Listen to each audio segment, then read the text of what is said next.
நாம் சிவசூத்திரங்கள் கடந்த 2 சத்சங்கங்களா பார்க்க ஆரம்பிச்சோம். சிவசூத்திரங்கள்னு சொல்லப்படுற அதனுடைய உண்மையான தத்துவம் the yoga of supreme identity. Supreme ஐடென்டிட்டினா என்ன? அந்த பேருண்மையோட இரண்டரை கலத்தலே. இப்ப நம்ம எதுவாவோ இருக்கோம் இல்லையா, அதுவும் அந்த பேருண்மையில தான் நம்ம இருக்கோம். உண்மையில் நம்மளுடைய சுரூபம் அந்த பேருண்மையினுடைய அந்த நிலையே. அதில் ஐக்கியமாவது, அதை அடைவது, இத பத்திய உபாயங்களை தான் சிவபெருமானே இதை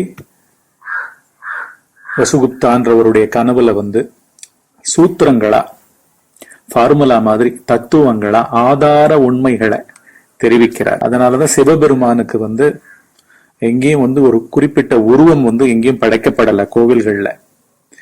ஏன்னா அது சுப்ரீம் அவேர்னஸ். அதை கடந்த வேறொரு நிலை இல்லவே இல்லை. சுப்ரீம்ன்றதுனாலே நம்ம எங்கேயோ ஆகாயத்திலேயோ எங்கேயோ தள்ளி வைக்கல அதை. ஏன்னா அதுவே தான் இம்மீடியட் அவேர்னஸும் அதுவே தான். அதனாலதான் இங்க ரொம்ப ஜாக்கிரதையா சத்சங்கங்களை திருப்பி திருப்பி கேட்டாதான் இதனுடைய கூறிய உண்மைகள் மிக மிக கூர்மையாக உள்ளுக்குள்ள அந்த புத்தியானது இந்த பேருண்மை அடையணும்ன்ற தாகத்தினால திரும்பி அந்த புத்திக்கு தான் இது நன்னா புலப்படும். உள் திரும்பிய மிக மிக சூக்ஷ்மமான, மிக தைரியமான, தன்னையே தாண்டக்கூடிய தானுன்ற உடல், மனம், புத்தி, அகங்காரம், இந்த உலகம் இவைகளா வியாபிச்சிருக்கிறதே நம்ம தான். இந்த உலகமா எழும்பி நிக்கிறதே நம்மளுடைய பர்செப்ஷன்ஸ் தான். நம்மளுடைய புலன் உணர்வுகள் தான் இந்த உலகமா எழும்பி நின்று கொண்டிருக்கிறது நம்மளுடைய விழிப்பு நிலையில. இதனுடைய ஆதார தத்துவங்கள், இது எங்கிருந்து வருது, எதனால இருக்கு, நம்மளுடைய பர்பஸ் என்ன, இவைகள் எல்லாம் ரொம்ப தெள்ள தெளிவா சிவபெருமான்னு சொல்லப்படுற அந்த பேருண்மையே அவருடைய கனவுல அதை தெரிவிச்சிருக்கு. அதை பத்திய வியாக்கியானத்தை க்ஷேமராஜான்றவர் எழுதியிருக்கார். அதை தான் நம்ம பார்த்துட்டு இருக்கோம். இந்த book Motilal Banarsidass publishers private limited, Delhi அவர்களால் பப்ளிஷ் பண்ணப்பட்டிருக்கு. எழுதினவர் ஜெயதேவா சிங் என்றவர். அந்த க்ஷேமராஜாவினுடைய கமெண்ட்ரியை, வியாக்கியானத்தை முழுவதுமா இவர் இங்கிலீஷ்லயும் சமஸ்கிருதத்திலையும் மாத்தி மாத்தி எழுதியிருக்கார். அதை தான் பார்த்துட்டு இருக்கோம். மேற்கொண்டு தொடருவோம்.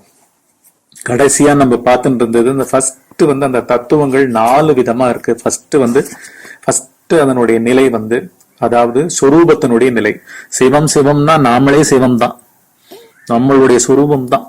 சிம்பிளி சொல்ல போனா ஆழ்ந்த உறக்கத்துல ஒன்றுமே அற்று வெறும் இருப்புணர்வுலேயே இந்த சகல பிரபஞ்சமும் நமக்குள்ளே மறைந்து நாமும் இங்கோ மறைகிறோம் இல்லையா, அந்த பேருணர்வு தான் சிவம்.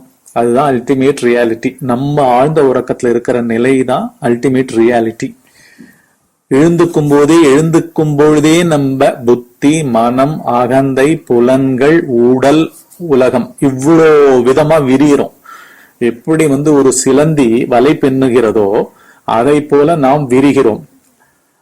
ஆனா பேருண்மை ஆழ்ந்த உறக்கத்திலிருந்த வெறும் இருப்பு மாத்திரமா இருந்த ஒரு உணர்வு, வெற்று உணர்வு. இதுதான் அல்டிமேட் ரியாலிட்டி. அதனாலதான் சூக்ஷ்மம் எங்க இருக்குன்றத நம்ம கூர்மையா பார்த்துட்டு இருக்கோம். அது நம்மளை பொறுத்த வரைக்கும் நம்ம சாதகத்துக்கு அதை முழுமையா உணர்றதுக்கு தூக்கத்துல, ஆழ்ந்த உறக்கத்துல அறிபவனே இல்லாததுனால அங்க உணர முடியல. விழித்த பிறகு உடம்பாகவும் உலகமாகவும் கனங்கனமா எண்ணங்களாகவும் உணர்ச்சிகளாகவும் அவைகளிலேயே இன்வால்வ் ஆகி உழன்று கொண்டிருப்பதனால் இந்த பேருணர்வா இருக்கிற ஆழ்ந்த உறக்கத்துல இருக்கிற அந்த உணர்வு இல்லாமையே போயிட்டா மாதிரி ஆயிடுது. அதனால்தான் விழித்துக்கொண்டே உள்ள உணர்வுக்கு விழித்துக்கொண்டே உலகத்துக்கும் நான் சொல்லப்படுற அகந்தைக்கும் தூங்கணும். இதுதான் அந்த சாதகம். இந்த நிலைன்றது எப்பேற்பட்ட நிலை? வெறும் அறிவானாகவே இருந்துருக்கு. அறிவானாகவே அது இருந்து கொண்டிருக்கின்றது உள்ளே.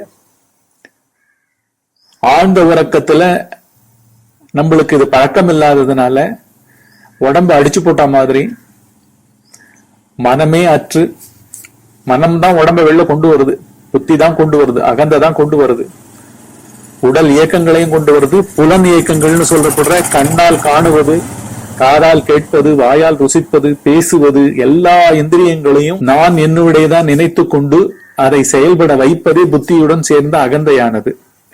அதுவும் அங்க இல்லாம போயிடுறது. வெறும் இருப்பு இருக்கு, அறிவானற்ற இருப்பு இருக்கு. இந்த விழிப்பு நிலையில பல அறிவான்கள் இருக்கா, அவள்லாம் அகந்தை அறிவான்கள். புரியுறதா?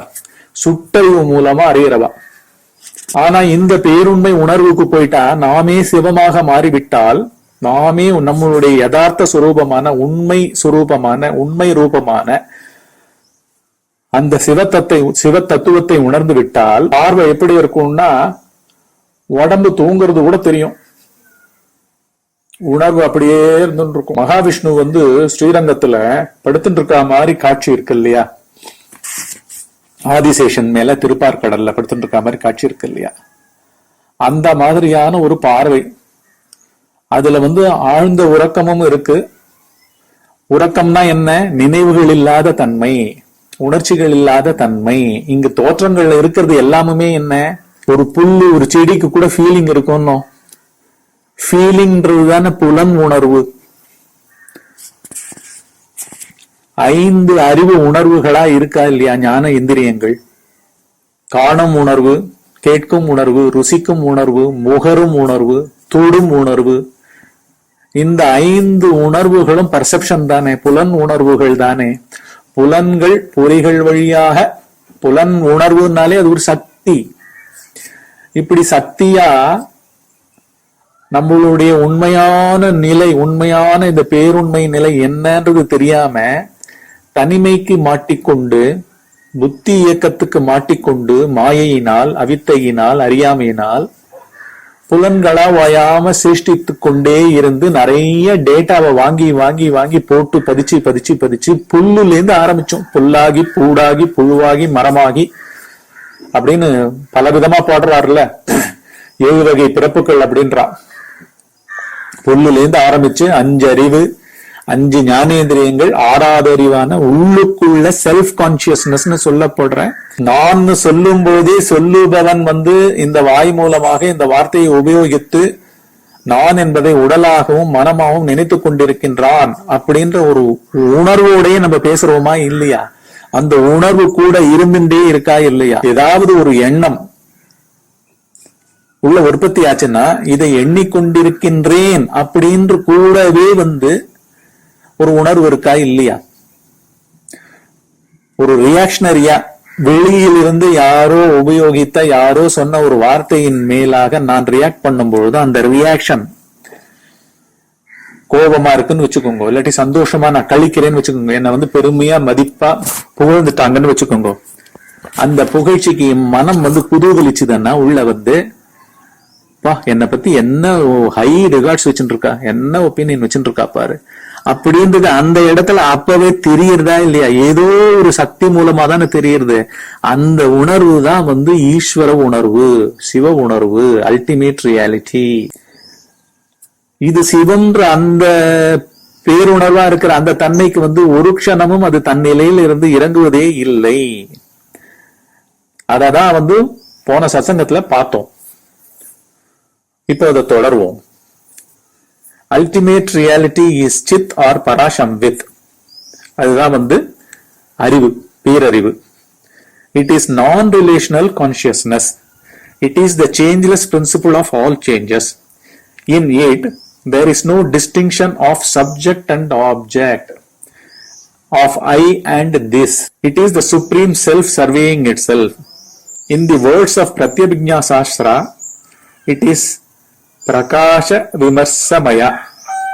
Prakasa is the eternal light without which nothing can appear. It is Shiva. Vimarsha is Sakti, the Swabhava of Shiva. It is, so to speak, the mirror in which Shiva realizes his own grandeur, power and beauty. Vimarsha is the Kartrutva Sakti of Shiva, the power of doership of Shiva. இப்ப இதுக்கு மேற்கொண்டு நம்ம தொடர போறோம். Mere prakasha cannot be the nature of reality. Even diamond is prakasha, but the diamond does not know itself as prakasha. Vimarsha is that aspect of prakasha by which it knows itself. That self-knowledge is an activity. ஆழ்ந்த உறக்கத்துல நமக்கு மனமே இல்லை, சித்தமே இல்லை. சித்தம்னா எல்லாம் சேர்ந்தது. புத்தி, அகங்காரம், மனம் மூணு சேர்ந்தது பேர் சித்தம்னு பேர். சிம்பிளா சொல்லணும்னா சோ சித்தம்போக்கு அங்க சிவம்போக்காவே இருக்கு. சிவம்போக்கு எப்படி இருக்கு?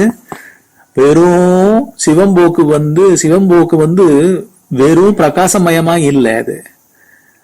அது தனக்குள்ளே தானே ஒரு ஆக்டிவிட்டியா அந்த பிரகாசத்தையே உணர்ந்து கொண்டிருக்கின்ற, பார்த்து கொண்டிருக்கின்ற ஒரு ஆக்டிவிட்டியா இருக்கு. ஃபுல் பவரா இருக்கு.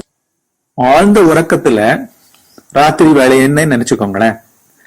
இந்த பிரபஞ்சத்துல பாதி உலகம் இருட்டுல ஆழ்ந்திருக்க போறோம் இல்லையா? அப்போ எல்லா புல்லு பூண்டு தாவரங்கள்ல இருந்து, ஆகாசத்துல இருந்து, 5 பூதங்கள்ல இருந்து நாம் வரைக்கும் 6வது அறிவு கொண்ட புத்தி அறிவு கொண்ட நான், என்னுடைய அப்படின்னு தனியா மற்றவைகள்ல இருந்து பிரிந்து அனைத்து கோடி வித்தியாசங்களோட இருக்கிற இவனும், இவனுடைய புத்தியும், இவனுடைய அகங்காரமும், இவனுடைய மனமும் எல்லாம் ஒரு இருட்டுக்குள்ள போய் அப்படியே மூழ்கி இருக்கா மாதிரி அறிவானே இல்லாமல் இருக்கா இல்லையா? அதே சமயத்துல இது ஒரு இண்டிவிஜுவல் பெர்ஸ்பெக்டிவ்ல இருந்து இப்ப இதை சொல்லிட்டு இருக்கேன். இத பெரிய பெர்ஸ்பெக்டிவ், அல்டிமேட் ரியாலிட்டின்னு சொல்லப்படுற அந்த சிவம்னு சொல்லப்படுற அந்த பேருணர்வு, அந்த மெய்யுணர்வு, இருக்கிறேன் என்ற அந்த உணர்வு அந்த சமயத்துல எப்படி இருக்கும்? நம்முடைய மனங்கள்னு சொல்லப்படுற, நம்மளுடைய அகந்தைன்னு சொல்லப்படுற, நம்மளுடைய புத்தின்னு சொல்லப்படுற, நம்மளுடைய புலன்கள், நம்மளுடைய ஞாபகங்கள், நம்மளுடைய அனுபவங்கள், நம்மளுடைய கம்ப்ளீட் பாஸ்ட்னா என்ன? இந்த உடம்புல நம்ம பிறந்து பண்ண கடந்த காலம் மாத்திரம் கிடையாது. இது வரைக்கும் இந்த பிரம்மாண்டத்துல எந்த புள்ளியிலேருந்து ஒவ்வொரு பதிவுகளையும் தனியா பதித்து கொள்ளணும்னு நினைச்சு ஆசைப்பட்டு பிரிஞ்சோமோ அந்த க்ஷணத்திலேருந்து இன்னைக்கு ராத்திரி இந்த ஆழ்ந்த உறக்கத்துல இருக்கிற அந்த க்ஷணம் வரைக்கும் இருக்கிற அத்தனை பாஸ்டும் சிவம்னு சொல்லப்படுற அந்த பேருணர்வுக்கு அந்நியமா இல்லை. நம்ம தூங்கிட்டு இருக்கோம் அறிவான் இல்லாம, ஆனா சிவமுக்கு தூக்கமே கிடையாது. அதனாலதான் அவர் நடராஜரா வர்ணிச்சு, நள்ளிருளில் நட்டம் பயின்றாலும் நாதனே தில்லையுள் கூத்தனே. கூத்து அவர் புரியுறது கூத்து, உள்கூத்தனே. உள்ளுக்குள்ள அங்க நடக்கிறது எல்லாத்துக்கும் அந்த ஒரு எண்ணம் வந்துதானா விழிப்பு நிலையில எந்த விதமான எண்ணம் வரட்டும், இல்லாட்டி அந்த எண்ணம் அந்த உணர்ச்சியை மேலிட்டு தான் வந்திருக்கு, ஒரு அனுபவத்தை மேலிட்டு தான் வந்திருக்கு, ஒரு பழைய ரெஜிஸ்ட்ரேஷனை முன்னிட்டு தான் நம்மளுக்கு திங்கிங்கே பண்ண தெரியும். இல்லாட்டி நம்மளால திங்கிங்கே பண்ண முடியாது. ஃப்ரெஷ்ஷா ஒரு ப்ராடக்டை கொண்டு ஒரு சேல்ஸ்மேன் நம்ம வீட்டுல உட்கார்ந்தா கூட நம்ம புத்தி பழைய இதே மாதிரியான ப்ராடக்டோட பல விதமான தான் பட்ட அனுபவங்கள் எல்லாம் கொண்டு அது மூலமா தான் பாக்குறதுக்கு ட்ரை பண்ணும். இது இப்படி எங்குமா சார் அப்படின்னு சொல்லிட்டு நம்ம ஏதோ கான்செப்ட் வச்சிருப்போம், அது மூலமாவே அதை பார்ப்போம். ஒப்பிட்டு பாக்குறதுன்றது நம்மளுக்கு அந்த எண்ணங்களோட இருந்து இருந்து இருந்து இருந்து அதோடய வாழ்ந்து, அனுபவங்களோடய வாழ்ந்து, காட்சிகளோடய வாழ்ந்து, அனைத்து வித்தியாசங்களோடய வாழ்ந்து பழக்கப்பட்டதுனால அதனுடைய இன்ஃபுளுன்ஸ்ல இருந்து நம்ம தப்பிக்கவே முடியாது. அது பேர் தான் பிறப்பு. ஆனா சிவம் எப்படி இருக்கு? பேருணர்வு எப்படி இருக்கு? அவருடைய விமர்ச சக்தி எப்படியா? நானும் ஆழ்ந்து உறங்கின்னு இருக்கேன், ஆட்டம் எல்லாம் கூட சுழன்று இருக்கு அந்த இருட்டுல, ஒவ்வொரு மாலிக்யூல்லாம் சுழன்று இருக்கு, செல்கள் எல்லாம் இயங்கின்னு இருக்கு, போர்சஸ் எல்லாம் இயங்கின்னு இருக்கு. என்னுடைய மனம் இல்லைன்னா, என்னுடைய சித்தம் இல்லைன்னா, என்னுடைய புத்தி இல்லைன்னா, என்னுடைய அகங்காரம் இல்லைன்னா எதுவும் நின்று போயிட போறது இல்லை. என் உடம்புலயும் இன்வாலண்டரி சிஸ்டம்ல அட்டானமஸ் சிஸ்டம் மூலமா சப்கான்சியஸ் மைண்டு என் ரத்த ஓட்டத்தை செயல்படுத்திட்டு இருக்கு. மூச்சு சுவாசத்தை ரெகுலேட் பண்ணிட்டு இருக்கு. கனவுகள் இல்லாம உடம்பு கூட இருப்பது தெரியாமல் நான் பிறந்திருக்கேனா இறந்திருக்கேனா, உயிரா மாடா மனுஷனா நாயா பேயான்னு எதுவுமே தெரியாம, என்ன விதமான சக்தி நான் எதுவுமே தெரியாமல், ஆனா அந்த தன்மை எப்படி இருக்கு? நல்ல சுகம். மனம் இல்லைன்னா சித்தம் இல்லைன்னா சுகம். அப்படி சகல புள்ளிகளிலும் ஆதி உலகம் ஆழ்ந்த இருட்டுல மை இருட்டுல ஆழ்ந்து உறங்கின்றிருக்குன்னு நம்ம ஒண்ணு கற்பனை பண்ணிக்கிறோம். எல்லாரும் தூங்கிட்டு இருக்க மாதிரி பாதி உலகம் தூங்கிட்டு இருக்க மாதிரி, பாதி உலகம் கிட்டத்தட்ட மார்ச்சுவரி மாதிரி தூங்கிட்டு இருக்க மாதிரி நம்ம நினைச்சுட்டு இருக்கோம். உயிர்கள் எல்லாம் கூட இல்ல. ஏன்னா நமக்கு தெரியலன்னா அப்புறம் என்ன பிரயோஜனம் சொல்லுங்க? எனக்கு தெரியல, நான் இருக்கேனா இல்லையான்றது எனக்கு தெரியாது. நான்ன்றது என்னன்ற கான்பிகரேஷன் கிடையாது, வித்தியாசம் ஒரு துளி வித்தியாசம் கிடையாது. மை இருட்டுல அறிவான் இல்லைன்னா எதுவுமே இல்லை. இதுதான் பகவான் நான் ஒன்று எழுந்த பின் எல்லாம் எழும்ன்றார். அந்த மாதிரி எதுவுமே இல்லை. ஆனா அந்த புள்ளியில இவைகள் அனைத்தும் அந்த பேருண்மைன்ற வெறும் இருப்புணர்வுலயே இருக்கு. அந்த இருப்புணர்வு எப்படின்னா இவைகளா விமர்சிச்சுட்டு இருக்கு. நன்னா புரிஞ்சுக்கோங்க. நம்ம எங்கிருந்து வரோம்? ஆழ்ந்த உறக்கத்திலிருந்து விழிப்பு நிலைக்கு எங்கிருந்து வரும்? சிவம் கிட்ட போய் தங்கிடுறோம். சிவம்ன்ற தன்மை பரிபூர்ணமா இப்ப வியாபிச்சிருக்கு. எப்பெல்லாம் அந்த சுப்ரீம் கான்சியஸ்னஸா நான் என்னுடைய அப்படின்ற ஒரு பெரிய குரூப்புகள்ல மாட்டாமல், வித்தியாசங்கள் அனைத்திலும் எதுலையும் மாட்டாமல் இவைகள் அறவே அற்று இருக்கோமோ அப்பெல்லாம் பரமசுகம், பரமானந்தம்.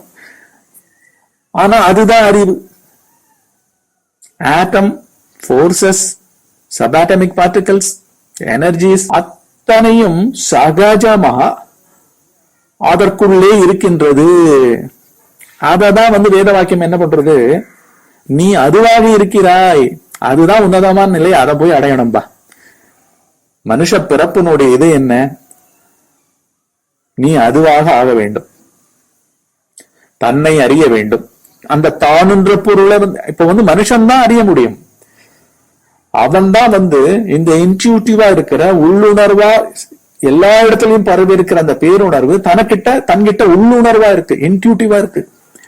அப்படின்றத அவன் உணர முடியும். உள்ளுணர்வையே மையமா ஆக்கணும் வாழ்க்கைக்கு. நேர சிவமாவே இருந்து இங்க உடம்பாலையும் சரி, புலன்களாலையும் சரி, மனம் புத்தியாலையும் சரி, அப்பதான் அவனே சிவம். இதுதான் பர்பஸ். நம்ம புல்லுல இருந்து ஆரம்பிச்சிருக்கோம், சக்திகள்ல இருந்து ஆரம்பிச்சிருக்கோம். ஒரு புல்லு எப்படி தகுந்த காரணங்களும் நிலைகளும் காசஸ் அண்ட் கண்டிஷன்ஸ் ப்ரிவைல் ஆன உடனே முளை விட்டு கிராவிட்டிக்கு எதிர்த்து அப்படி முளை விட்டு அப்படி வானத்தை பார்த்து அப்படி எழும்பி நிக்கிறதோ, அதுக்குள்ள ஒவ்வொரு செல்லுலயும் எல்லா ஆக்ஷன் நடந்துட்டே இருக்கா இல்லையா? அங்க நடக்கிற ஆக்ஷன்ஸ் எல்லாமே இந்த விமர்ச சக்தி. ஒவ்வொரு புள்ளியிலையும் தன்னையே தான் பார்த்து கொண்டு இருக்கும் தன்மை அதனிடம் சாஸ்வதமாக இருக்கின்றது, சமமாக இருக்கின்றது, அசையாமல் நடக்கின்றது. பார்த்தல் போருமா? இதனுடைய ரெப்ளிகாவாதான் கோவில்கள்ல என்ன பண்றா? சிவலிங்கத்துக்கு பின்னாடி பல பட்ட கண்ணாடி ஒரு ரவுண்டா வச்சுட்டு நடுவுல ஒரு தீபத்தை ஏத்தி வச்சு அது ஒவ்வொரு பட்டைகள்லயும் அது பிரதிபலிச்சுட்டு இருக்கும். நேரா பார்த்தோம்னா சிவலிங்கத்துக்கு பின்னாடி பிரதிபலிச்சுட்டு இருக்கும். அது பேர் கர்ப்ப கிரகம்னு பேர். இங்கிலீஷ்ல conception, the place of conception, கரு உருவாகிற இடம் தான் கர்ப்ப கிரகம். இங்க என்ன கரு கரு ஓயாமல் உருவாகிக்கொண்டே இருக்கிறது. அந்த கருவில் அதுதான் இது என்ன சொல்றான்னா, திஸ் வெரி விமர்ஷா, தி வெரி இச்சா will of the divine is spiritual energy of incalculable force that can proliferate into any form from the subtlest to the grossest. இங்க மலையா நிக்கிறதும் அதுதான், கோள்களா நிக்கிறதும் அதுதான். அனைத்து நட்சத்திரங்களும் 5 பூதங்களும் ஆகாசன்ற ஆதிபூதமும் சகலமாகவும் நிற்பது இருப்பது தனக்குள்ளேயே 5 தொழில்களா ஓயாம நடத்தி கொண்டே இருக்கிறது. 5 தொழில்களாக ஓயாம நடந்துட்டு இருக்கு. படைத்தல் நடக்கும் போது இருத்தல் இல்லாம போயிடுறது இல்ல, இல்லாட்டி மறைத்தல் இல்லாம போறது இல்ல. எல்லா காலத்திலையும் அதற்கு அது நிலைகளை கடந்ததுனால நம்ம மனிதர்கள்னு சொல்லப்படுறோம். 3 நிலைகள்ல தான் நம்மளுடைய யோசனைகளே இருக்கு, கட்டி போட்டு வச்சிருக்கு. நம்மளுடைய புத்தியில எண்ணங்கள் சாப்ட்வேர் ப்ரீ டிசைன்டா நம்ம வச்சுட்டு இருக்கோம். எல்லா தாட்ஸும் உள்ள உட்கார்ந்துட்டு இருக்கு. எல்லா கான்பிகரேஷனும் ஓரியன்டேஷனும் நல்லது கெட்டதுன்றதும் சரி, முப்புடிகள்னு சொல்லப்படுற செய்பவனா தன்னை நினைச்சுக்கிறது, செய்யும் தன்மையா ஒரு ப்ராசஸ நினைச்சுக்கிறது, செய்யப்பட்ட காரியமா ஒண்ணு எஃபெக்டா ஒண்ணுத்த நிர்மாணிச்சுக்கிறது, பார்ப்பவன் பார்த்தல் பார்க்கப்பட்டது, கேட்பவன் கேட்டல் கேட்கப்பட்ட ஒலி அப்படின்ற மாதிரி பல விதங்கள்ல ஓயாமல் முப்புடிகளாகவும் இரட்டைகளாகவும் ஒவ்வொரு புள்ளியிலையும் நம்ம பண்றது எல்லாமே நடக்கிறதே சிவத்தினுடைய விமர்சனத்தினால. சிவன் தனியா ஒரு ஆளா இங்க படைச்சிட்டு உட்கார்ந்துட்டு இல்ல. உன் புத்தியே, உன் அகங்காரமே, உன் மனமே, உன் புலன்களை ஓயாமல் படைத்தல், இருத்தல், அழித்தல், தனிமைக்கு இன்னும் அழுந்த புது பதிவுகளை செஞ்சு கொண்டு அதெல்லாம் காலத்துல 3 காலங்களா உள்ள வேற மனத்துல வச்சுண்டு மொத்தத்துல உள்ள தனித்துவமா எந்த புள்ளியிலையும் தனி சக்திகளோ எதுவுமே கிடையாது, எல்லாமே சகலமுமே சிவத்தினுடையது. இதுதான் இதனுடைய ஆதாரம். நான் சொல்லிட்டு இந்த எக்ஸாம்பிள்ல பாதி உலகம் கிட்டத்தட்ட மார்ச்சுவரி மாதிரி தூங்கிட்டு இருக்கு. அப்போ இருக்கோமா இல்லையான்னு தெரியாமையே அப்ப ஒவ்வொரு புள்ளியிலையும் இருப்பதே ஒவ்வொரு புள்ளியாகவும் நாம் அப்போது இல்லாதவர்களா இருக்கோம் இல்லையா? அப்ப இல்லாதவர்களா இருக்க மாதிரி இருந்து நன்னா தூங்கினே அப்படின்னு காத்தால் நம்ம எழுதுக்கிறோம் இல்ல, அந்த நினைப்புக்கு ஆதாரமா அங்க பூரா அவ்வளவு மணி நேரம் 6 மணி நேரம் தூங்கினோமோ 8 மணி நேரம் தூங்கினோமோ அந்த தூக்கத்தில் இருந்த ஒவ்வொரு பிசிக்கல் டைம்னு நம்மளா கற்பனை பண்ணிட்டு இருக்கிற ஒரு பிசிக்கல் டைமுக்கு ஆதாரமா இருந்து ஒண்ணுமே இல்லாமல் ஒன்றுமே இல்லாமல் காண்பவனே இல்லாமல் அறிபவனே இல்லாமல் தனித்த உடம்புகள் தோறும் அற்புதமான தூக்கமயமா அதை அப்படியே உள்ள வாங்கி வச்சுட்டு அத்தனையும் அவனுடைய அத்தனை பேதங்களையும் வித்தியாசங்களையும் உள்ள வாங்கி வச்சுட்டு அவனோட ஒரு திருப்தியா அந்த உணர்வோட அவன் எழுந்துக்க வச்சுக்கிறதே சப்கான்சியஸா அவன் சொல்றான், நன்னா தூங்கினே, நல்லா இருந்தது அப்படின்னு. யாரோட பேசுறோம் நம்ம? எல்லாமுமே அந்த சிவம்னு சொல்லப்படுற அந்த பேருணர்வோட தான் பேசிட்டு இருக்கோம். ஆனா தனித்த உடலா எழுந்துக்கிறதுனால ஃபர்ஸ்ட் அந்த உடலோடு சம்பந்தப்படுத்தி புத்தியான அகந்தை புது பதிவுகளை குழப்பி பதித்துக் கொள்கிறது. அதனாலதான் இந்த தத்துவங்கள் தெரிய போக போக என்ன ஆகும்னா உள்ள பேச்செல்லாம் கம்ப்ளீட்டா comes to a still stop. பேச்சு அத்தனையும் நின்று போயிடும், உள்ள கமெண்டே வராது. ஐயோ எல்லா இடத்துலயும் சிவம் இருக்காருப்பா, ஜாக்கிரதை ஜாக்கிரதை, அவர் தான் இருக்கார், அவர் தான் உண்மை. ஏன்னா இந்த ஆழ்ந்த உறக்கம் போறது, ஆழ்ந்த உறக்கம் போன உன்ன கூட பார்த்தேன்னா கிட்டத்தட்ட சிவத்தை போல சிவம்ன்றது பிரகாசம் பிளஸ் விமர்சம். விமர்சம்னா என்ன? நம்மளுக்குள்ள வர்றதுதான் விமர்சம். பிரகாசத்தை பத்தியே அறிவையே பார்த்து கொண்டு அறிவாகவே இருந்து கொண்டு விமர்சித்துக் கொண்டு இருப்பது சிவம். நம்ம என்ன பண்றோம்? பிரிஞ்சுட்டோம் இல்லையா? எதுவா பிரிஞ்சுட்டோம்? நான் சோன் சோ பேர் என்ற பெயர், நான் சோன் சோ அப்படின்னு இந்த சமூகத்துல இருக்கிற ஒரு நிலை. பணக்காரன், ஏழை, கஷ்டப்படுபவன், கோடிகளில் புரளுபவன், உலகமெல்லாம் வீடு வைத்துக் கொண்டிருப்பவன், உலகமெல்லாம் என்னை அப்படி செலிபிரிட்டியா வச்சு கிளாப் பண்ணி கரகோஷம் பண்றது, என்னை பார்க்கறதுக்கு அத்தனை கோடி பேரும் ஏங்கரா அப்படின்ற நிலைகள். இவைகளெல்லாம் வச்சுட்டு நம்ம என்ன பண்ணிட்டோம்? இந்த உடம்புக்குள்ள மாட்டினுட்டோம். உண்மையான நம்மளுடைய நிலைமை அதுதான். எது? அந்த சிவம். பாதி பிரபஞ்சத்தையே பாதி உலகத்தையே ஆழ்ந்த உறக்கம்ன்றதுல தனக்குள்ள வச்சுண்டு எழுந்துக்கும் போதும் எழுப்பி விடும்போதும் அந்தந்த உடல்களா எழுப்பி விடும்போதும் அந்த விழிப்பு நிலை வித்தியாசங்களுக்குள்ளேயும் ஒண்ணுக்குள்ளேயும் மையப்புள்ளியா இருக்குது சிவம் தான். அதுதான் ரொம்ப நுட்பமா புரிஞ்சுக்கணும், ரொம்ப ரொம்ப நுட்பமா புரிஞ்சுக்கணும். அதனுடைய விமர்சனம்ன்றது வேற, நம்மளுடைய விமர்சனம்ன்றது வேற. நம்மளுடைய விமர்ச சக்தி அப்படின்னு சொல்லப்படுறது என்ன? விமர்சனம்னா என்ன? பிரதிபலிக்கிற விஷயங்கள் உள்ள. நம்ம கிட்டையும் ஆன்ம உணர்வு தான் இருக்கு, நாமளும் சிவம் தான். ஆனா சிவமாவா நம்ம திங்க் பண்றோம். சிவமா திங்க் பண்ணோம்னா திங்கிங்கே இருக்காது. அங்க ரெண்டு தாட்ஸுக்கு நடுவில் வர கேப்பா இருக்காது. அது ஃபுல்லா ஸ்வச்சமா அதுதான் இருக்கேன், நான் அதுவாக இருக்கிறேன், நான் அதுவாக இருக்கிறேன், அந்த பேருணர்வு தான் இருக்கும். அது பேர் தான் சமாதின்னு பேரு. சித்தமே தனியா தோன்றாது. அதனாலதான் சிவபெருமானுடைய அந்த தன்மையை என்ன சொல்றானாவா, chit is conscious of itself as chit rupini shakti. நான் பேருணர்வாக இருக்கிறேன்னு பேருணர்வா இருக்கிற அந்த தன்மைக்கு தெரிஞ்சுட்டே இருக்கும். நம்ம என்ன பண்ணுவோம், நம்மளுக்குள்ள ஒரு எண்ணம் கொடுத்தோம், ஐயோ இன்னைக்கு போனாதான் அந்த பேமெண்ட் கிடைக்கும், இன்னைக்கு போனாதான் அந்த காலேஜில் சேர முடியும் அப்படின்னு எல்லாம் விஷயங்களா வச்சுட்டு இருப்போம். அந்த விஷயங்களுக்கு பரிதவிச்சுட்டு அந்த ஜீவன் ஓடும். உடம்ப தூக்கிண்டு காலங்காத்தால படுக்கையில இருந்து எழுந்துக்கும் போது உணர்வு விழிப்பு நிலைக்கு வரும்பொழுதே இந்த பதற்றத்தோட அது எழுந்துக்கும். அப்போ அந்த பதற்றமான அந்த செயலுக்குள்ள ஃபுல்லா போய் இறங்கி மாட்டிட்டு கிடக்கும். உடம்பு தான் வீட்டுல இருக்குமே தவிர அந்த காலேஜுக்கு போய் சேர்ந்து அந்த கவுண்டர்ல அந்த பணத்தை கட்டி அந்த சீட்டு, அந்த அட்மிஷன் சீட்டை வாங்கினாதான் அது அடங்கும். சோ ஒரே பரிதவிப்பு, ஏகப்பட்ட அனந்த கோடி வித்தியாசங்கள். உலகத்துல வாழறதுக்கு இதெல்லாம் பண்ணணும். ஆனா அந்த வாழறவனே என்னன்னு தெரியறதுக்கு உள்ளுக்குள்ள நிக்க தெரியணும், ஒண்ணுமே பண்ணாம இருக்க தெரியணும். உலகத்துல வாழறதுக்கு ஆக்ஷன்ல எல்லாம் பண்ணணும். ஹையஸ்ட் எஃபிஷியன்சி என்ன, சிவம் மாதிரி இருக்கிறது தானே.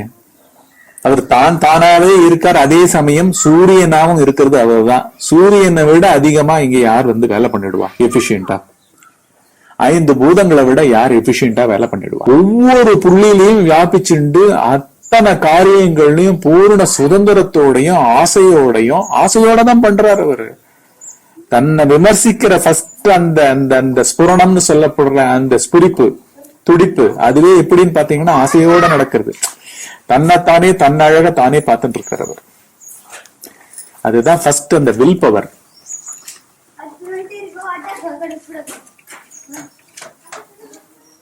அந்த வில் பவர் மூலமா அந்த வில் பவர் இப்படி இருக்குன்ற அந்த மெஷர்டு ஞானமாவும் அவருக்கு தெரியும். ஞானமான அந்த நாலேஜாவும் அதுக்கு அப்படியே தெரியும்.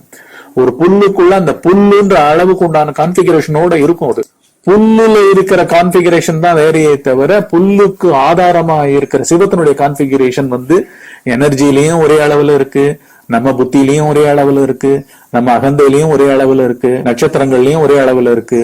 எல்லா புள்ளிகள்லயும் சமமா அசையாமல் எல்லாவற்றையும் அசைவித்துக் கொண்டிருக்கின்றது. தன்னுடைய அசைதல்னா என்னன்னா தன்னை பார்க்கும் பொழுதுதான். அதனாலதான் ஆன்ம ஞானம் அடையும் பொழுது என்ன ஆகுதுன்னா, ஆன்ம ஞானமும் அகந்தை உருவெழுதலும் 2 ஆக்ஷனா நடக்காது. நாம இந்த பொய்யான அத்தனை கோட்டி வித்தியாசங்களையும் வச்சுட்டு இருக்கிற ஒரு புள்ளி இருக்கு பாத்தீங்களா, அது பேர் தான் அகந்தை. அது புத்தியோட ஒயாம தன்னைத்தானே பிணைச்சுட்டு இருக்கு. அது அழியறதும் அது அழிந்து கொண்டே இருக்கும் பொழுதும் உள்ள பிரவாகமா ஈஸ்வர சக்தின்னு சொல்லப்படுற அந்த சிவபெருமானுடைய பேருண்மை உள்ள பிரவகிச்சு நம்மள நிரப்புறதும் ரெண்டும் ஒரே மாதிரி நடக்கும். இப்ப என்ன பண்ணுங்க, இதை ஒட்டி இது அடிப்படை உண்மை, இது கேட்டுக்கோங்க. இதனுடைய ஆரம்பத்துக்கு நிறைய தியானங்கள் பழகணும். எவ்வளோக்கு எவ்வளோ தூக்கமும் விழிப்பு நிலையம் கலந்து சங்கமிக்கிற அந்த இடமான விழித்து எழுகிற அந்த வேலை, அது எந்த பகல் வேலையா இருக்கட்டும், காலங்காத்தால எழுந்துக்கிறதா இருக்கட்டும், எத்தனை மணிக்கு எழுந்துக்கிறதா இருக்கட்டும், அந்த எழுந்துக்கும் பொழுது நிகழ்கிற இந்த நிகழ்வை இங்க தியானமாவும் சமாதியாவும் ஃபர்ஸ்ட் பழகிக்கங்க. இப்ப உண்மையா இந்த பொருள் எப்படி இருக்குன்ற ஆராய்ச்சியை நம்ம பார்த்தோம். இந்த சிவம்ன்றது எப்படி இருக்குன்னு பார்த்தோம். பாதி உலகம் பூரா அத்தனை புள்ளிகள்லையும் தானே அந்த ஆழ்ந்த உறக்கத்தையும் விமர்சித்து கொண்டு அவரவர்கள் புத்திக்குள் ஏங்கிக் கொண்டு ஒண்ணுமே இல்லாம இருக்குவார், ஒண்ணுமே இல்லாம இருக்குவார் அப்படின்ட்டு ஆழ்ந்த சுகத்தையும் கொடுத்துண்டு எழுந்துக்கும் போது அதை நன்றாக ஸ்புடமாக நினைவுக்கும் வரவழைத்து நம்மள நடத்திட்டு போறது இல்லையா, அந்த மாதிரி இருக்கிற அந்த வேலையை இப்ப நீங்க தியானமா பண்ண பொருள். தியானமாவும் சமாதியாவும் அதுவே மலரும். தியானத்துல தியானிப்பவனும் தியானிக்கப்பட்ட விஷயம் பொருளும் அறவே இல்லாமல் ஒரு க்ஷணத்துல எப்பயோ போயிட்டே இருக்கும், எல்லாமே போயிடும், ஒரு க்ஷணத்துல போயிடும். அந்த ஒரு க்ஷணம் தான் சமாதி. அது நீடித்த க்ஷணங்களாவும் இருக்கலாம். ஆரம்ப சாதகர்களுக்கு கொஞ்சம் கொஞ்சமா வரலாம், வராமையே இருக்கலாம், வெறும் தியானமாவே போயிட்டு இருக்கலாம். ஆனா இதுக்கு பின்னாடி முக்கியமா தெரிஞ்சுக்க வேண்டியது என்னன்னா, எந்த விமர்சனமும் பண்ணக்கூடாது. சிவத்துடைய விமர்சனத்தை பார்க்கறதுக்கு தான் போறோம். சிவன்ற அந்த சுரூபம் தான் தானாகவே இருந்து கொண்டு எப்படி அந்த இருத்தலை விமர்சித்தல் தான். அந்த விமர்சித்தலை நம்ம பார்க்க போறோம். அது மாதிரியே பண்ண போறோம். எப்படி சிவம் இருக்கோ, பிரகாச விமர்சமயமா இருக்கோ, தனக்குள்ளே தானே தன்னை விளக்கி கொண்டு இருத்தல் தான் அந்த விமர்சம். அது ஒரு சக்தி, ஆன்மீக சக்தி, ஆன்ம சக்தி. அந்த சக்திக்கு முன்னாடி மனோபலம்லாம் ஒன்னும் கிடையாது. நம்ம இந்த உலகத்துல அடையிற அத்தனை புகழ் பெருமை இதெல்லாம் அதுக்கு முன்னாடி ஒரு தூசு துரும்புக்கு இணையாகாது. அப்படின்னா என்ன அர்த்தம்? கோடி மடங்கு உயர்ந்ததுன்னு அர்த்தம். அதை தொட்டோம்னா இங்க எல்லாமே வளரும். அதுக்குதான் அந்த பெரிய அந்த பேர்பட்ட தனக்குத்தானே தன்னையே விளக்கி கொண்டிருக்கும் அந்த சக்திக்கு பலவிதமான பெயர்கள்ல சொல்றா. பராசக்தி, சுதந்திரியா சக்தி, சுதந்திரியாவாம், அப்படியே அன்அபேட்டட் எனர்ஜி ஃபோர்ஸ், இன்கால்குலபிள் ஃபோர்ஸ் அப்படின்றாரு இல்லையா. The divine is spiritual energy of incalculable force that can proliferate into any form from the subtlest to the grossest. The Swatantriya Shakti is the unimpeded sovereignty, is the characteristic or excellence of Shiva. It expresses itself into Ichcha Shakti, which immediately translates itself into Jnana and Kriya action. இப்படிதான் அந்த பேருண்மைன்ற அந்த சிவத்தினுடைய தன்மை அப்படி இருந்துட்டு இருக்கு. நம்ம என்ன பண்ண போறோம்? அந்த காத்தால அந்த எழுந்துக்கிற வேலைன்னு அந்த எழுந்துக்கிற வேலையில எழுந்துக்க முடிஞ்சவா எழுந்து பண்ணுங்க. ஆனாலும் இதனுடைய தத்துவத்தை நன்னா உணர்ந்தவங்க என்ன பண்ணணும்? கண்களை மூடிக்கிறீள், உட்கார்ந்துக்கிறீங்க, தலைய மாத்திரம் சாய்க்கல. உள்ள எப்படி இன்ஃபுளுயன்ஸ் இல்லாம இருக்க போறது இல்ல, எல்லாமுமே இன்ஃபுளுயன்ஸ். இன்ஃபுளுயன்ஸ்னா என்ன? நான் என்னுடைய அப்படின்னு ரெண்டு மேஜர் குரூப்ல நம்ம ஆடின ஆட்டங்கள் எல்லாம் அங்க பதிஞ்சு கிடக்க போகுது.